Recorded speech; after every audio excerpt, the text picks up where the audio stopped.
की बात है जब एक छोटे से गांव में एक बहुत ही गरीब परिवार रहता था।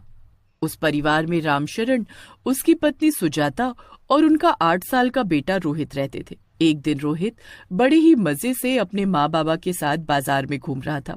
तभी उसे एक दुकान पर ढेर सारे पटाखे दिखाई दिए। रोहित अपने बाबूजी से पटाखों की जिद करने लगा। बाबूजी, मुझे भी पटाखे चाहिए।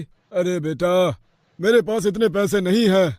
हम तो बाजार बस कुछ जरूरी सामान लेने आए हैं। जब कुछ दिलाना नहीं था तो लेकर ही क्यों आए? मुझे वापस ले चलो अभी के अभी। अरे बेटा, ऐसी जिद नहीं करते। देखो, अभी हमारे पास पैसे नहीं है। थोड़े दिन बाद जब बाबूजी को तनख्वाह मिलेगी तो तुमको पटाखे भी दिलवा देंगे। सब बच्चे अभी से पटाखे जला रहे हैं, बस मेरे ही बाबूजी मुझे कुछ नहीं दिलाते। रोहित बड़ा ही गुस्सा हो जाता है, पर उसके माँ बाप के पास इतने पैसे ही नहीं होते कि वो उसे मनाने के लिए पटाखे दिला सके। वो सब बिना बाजार घूमे ही घर वापस आ जाते हैं। रोहित बहुत नाराज होता है। खिड़की पर खड़ा वो दूसरे बच्चों को बम पटाखे जलाते हुए देख रहा होता है। अरे देख मुन्नी, ये अनार कितना ऊपर तक जाता है। मुझे तो डर लगता है अनार से। मेरी तो ये रंग बिरंगी फुलझड़ी ही अच्छी है। चुन्नू और मुन्नी घर के बाहर अपने पटाखे जला रहे होते हैं और रोहित उनको देखकर मुस्कुरा रहा होता है। थोड़ी देर बाद जब चुन्नू रोहित को आवाज देता है तो रोहित उदास हो जाता है और चुन्नू से बोलता है, नहीं, मैं नहीं आ सकता, मेरे पास पटाखे ही नहीं है। ओह, ये तो बहुत बुरा हुआ। तुम्हारे बाबूजी तुम्हारे लिए अभी तक पटाखे नहीं लाए। देखो ना, अपना रोहित कितना उदास है। उदास तो इसलिए है क्योंकि उसे छोड़ सब बच्चे अभी से पटाखे जला रहे हैं। तुम ये भी समझो ना कि हमारे पास खाने को तो है नहीं, तो फिर पटाखे कहाँ से लाएं? अरे मैंने कहाँ कुछ कहा, मैं तो सब समझती हूँ, पर अभी रोहित छोटा है इसलिए कुछ समझता नहीं। चलो अब जाने दो, चलकर सोते हैं। रामशरण और सुजाता अंदर जाकर सो जाते हैं और रोहित भी गहरी नींद में सो चुका होता है। रात को गांव में एक भूत आता है। उसके पास एक बड़ा सा बैग होता है। वो भूत रोहित के घर का दरवाजा खटखटाने लगता है। खटखटाने की आवाज से रोहित की आंख खुल जाती है। अरे, ये इतनी रात को खटखटाने की आवाज कैसी? माँ बाबूजी तो अंदर सो रहे हैं। कोई नहीं, मैं ही देख लेता हूँ। रोहित आंखें मलता हुआ उठता है और दरवाजा खोलता है। रोहित की एकदम से नींद ही उड़ जाती है। उसके सामने एक भूत खड़ा हुआ होता है जिसके हाथ में एक डिब्बा होता है। भूत, भूत! डरो मत बच्चे, मैं तुमको कुछ नहीं करूँगा। मैं तो तुम्हारे लिए ये पार्सल लाया हूँ। ये क्या है? ये तुम्हारे लिए है। इसे दिवाली पर ही जलाना और किसी को इसके बारे में मत बताना। इतना कहकर वो भूतिया डिलीवरी बॉय वहाँ से चला जाता है। उसके बाद रोहित बड़ा खुश होकर अपने बिस्तर पर आकर बैठ जाता है और पार्सल को खोलने लगता है। जब वो उस डब्बे को खोलता है तो उसमें ढेर सारे पटाखे होते हैं। रोहित तो ये देखकर खुशी से पागल हो जाता है। अरे वाह, इतने सारे पटाखे! मेरे तो मजे ही आ गए। मैं अब इनको पलंग के नीचे जल्दी से छुपा देता हूँ और इनको कल जलाऊंगा और माँ बाबूजी को इनके बारे में कुछ नहीं बताऊंगा। रोहित इतना खुश होता है कि उसकी खुशी का कोई ठिकाना ही नहीं होता। जब अगले दिन वो उठा तो सबसे पहले उठकर उसने पटाखों को चेक किया कि वो अपनी जगह पर है कि नहीं। जब वो देख लेता है कि उसके पटाखे अभी भी वही हैं, तो उसे यकीन होता है कि कल रात जो हुआ वो सच था, कोई सपना नहीं था। उसे देखकर उसके माँ बाबूजी भी हैरान होते हैं। अरे रोहित, आज तो तुम बहुत खुश हो। हाँ माँ, आज मैं बहुत खुश हूँ।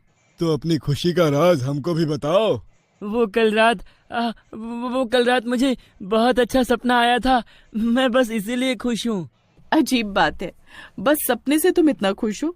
खैर, चलो अब जल्दी से स्कूल के लिए तैयार हो जाओ और नाश्ता कर लो। हाँ हाँ ठीक है, मैं अभी फटाफट तैयार हो जाता हूँ। उसके बाद रोहित स्कूल चला जाता है और उसके जाने के बाद जब सुजाता घर में झाड़ू लगा रही होती है तो उसे पलंग के नीचे पटाखों का डब्बा मिलता है। अरे, ये डिब्बा कैसा? सुजाता उसे खोलकर देखती है तो उसमें ढेर सारे पटाखे होते हैं, जिनको देख वो एकदम हैरान ही रह जाती है और जल्दी से अपने पति को आवाज देकर बुलाती है। अजी सुनते हो? कहाँ हो? जल्दी इधर आओ। सुजाता की आवाज सुनकर रामशरण फटाफट वहाँ आता है। क्या हुआ? क्यों ऐसे चीख रही हो? ये देखो तो जरा, ये कहाँ से आए? पटाखे से भरे डब्बे को देख रामशरण भी हैरान रह जाता है। मैं तो कोई पटाखे लेकर नहीं आया और कल रात तक पटाखों के पीछे ही रोहित मुंह फुलाकर बैठा था, तो फिर ये सुबह तक पटाखों का डब्बा कहाँ से आ गया? आने दो इस रोहित को, इसी को दिन में जैसे ही रोहित स्कूल से आता है तो उसकी माँ उस पर बरस पड़ती है और पटाखों के बारे में पूछने लगती है।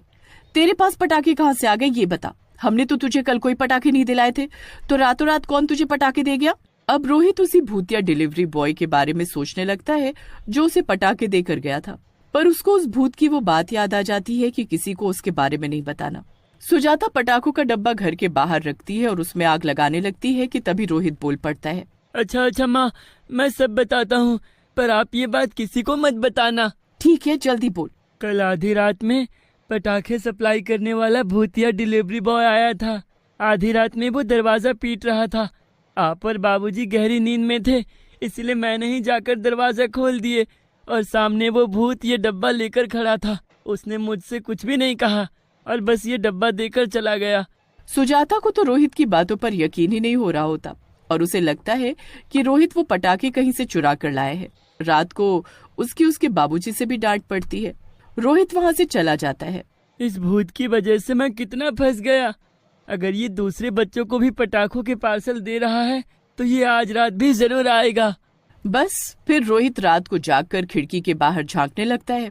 आधी रात में उसे फिर से वही भूत दिखता है, जिसमें से वो एक डिब्बा निकालता है और फिर पड़ोस वाले राजू के घर का दरवाजा खटखटाने लगता है।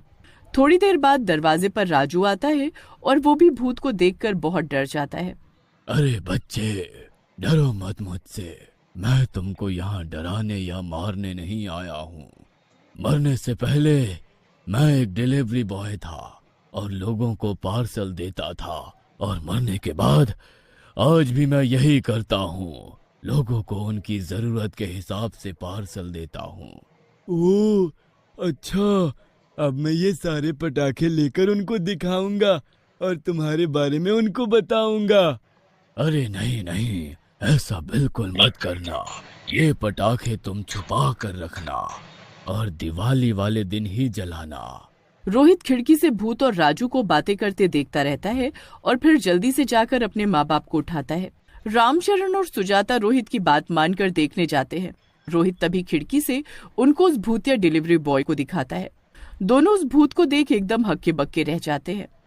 हे भगवान, ये भूत इस राजू से क्या बात कर रहा है। माँ, ये इसको भी वही पार्सल देने आया है जो मुझे देकर गया था। मैंने वो पटाखे सच में कहीं से नहीं चुराए, ये भूत ही मुझे देकर गया था। हमें तुम पर यकीन करना चाहिए था। सब लोग उस भूत को देखते रहते हैं।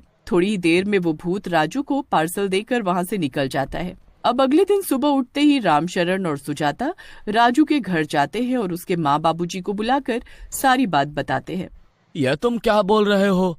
भूत पटाखे? मुझे तो कुछ समझ में नहीं आ रहा।